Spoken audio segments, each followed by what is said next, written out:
Quand l'hiver arrive, le manque de lumière nous affecte tous à divers degrés. Chez certains, on va même parler de dépression saisonnière. Alors, comme traitement, on prescrit la lumière. Des thérapeutes choisissent même d'exposer leurs patients à celle des tubes fluorescents, parce qu'elle est, semble-t-il, moins dommageable pour la peau et les yeux que d'autres sources de lumière.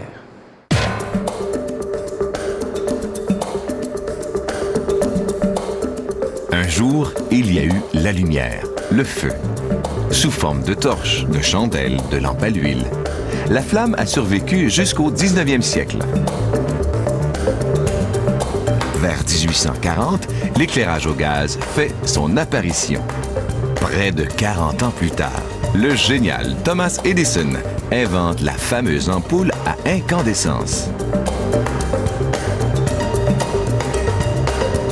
En 1909, le Français Georges Claude, lui, invente le tube fluorescent, dont le principe est toujours le même, près de 100 ans plus tard.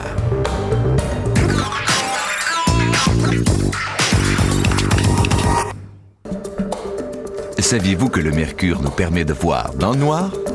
La production des lampes fluorescentes est fort complexe. Le processus de fabrication débute par des tubes de verre qui sont nettoyés minutieusement à l'eau chaude afin d'éliminer les saletés et les impuretés. Puis, il faut donner au tube une forme spécifique à l'aide d'un plieur-formeur. On chauffe le tube durant 30 secondes, puis il est vite courbé à l'aide d'un gabarit. Cette machine automatisée arrive à plier 14 tubes à la minute.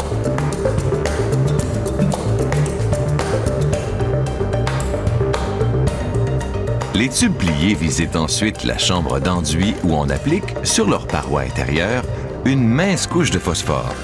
C'est le phosphore qui produit la lumière en transformant l'ultraviolet généré par l'ionisation du mercure. Puis, on enlève le surplus de phosphore des extrémités du tube, afin de faciliter l'étape du scellage. On passe maintenant aux composantes électriques. La cathode de la monture est fabriquée dans cette automante. Ici, on prépare le fil d'amener du courant de la monture.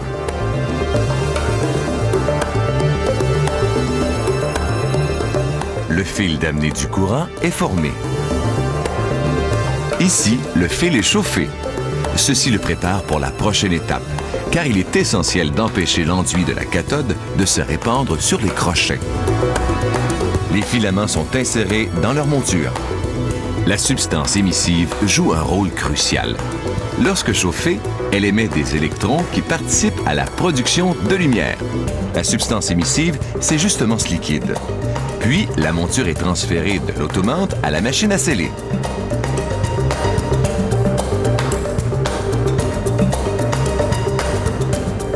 À cette étape, la monture et le tube de verre sont enfin réunis.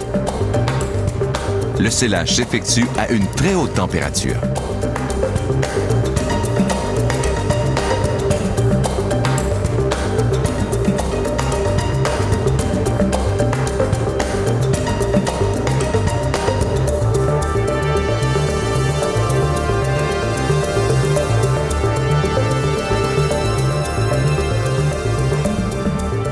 Il reste une étape très importante.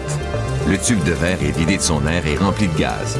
C'est aussi cette machine qui effectue la décarbonisation et qui introduit la goutte de mercure, essentielle à la production de lumière. Une toute petite goutte de mercure est injectée dans le tube.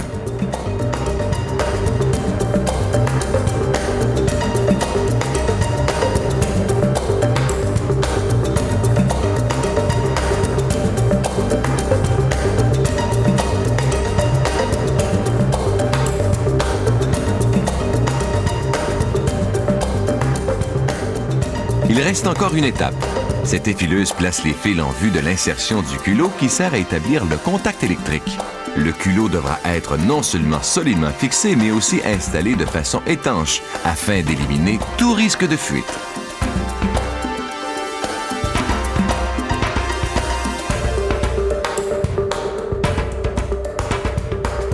La culotteuse scelle en permanence le culot sur le tube.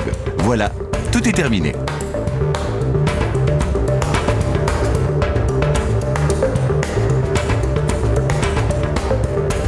Chaque lampe est ensuite vérifiée et allumée pour s'assurer de sa qualité et de son bon fonctionnement.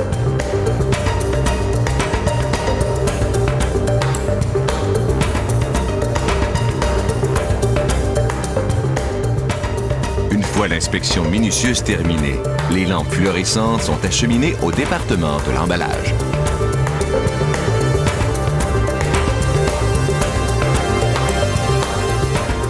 Une machine robotisée manipule les lampes et les place dans les emballages. Puis, c'est l'expédition. Les tubes de verre sont maintenant devenus des lampes fluorescentes.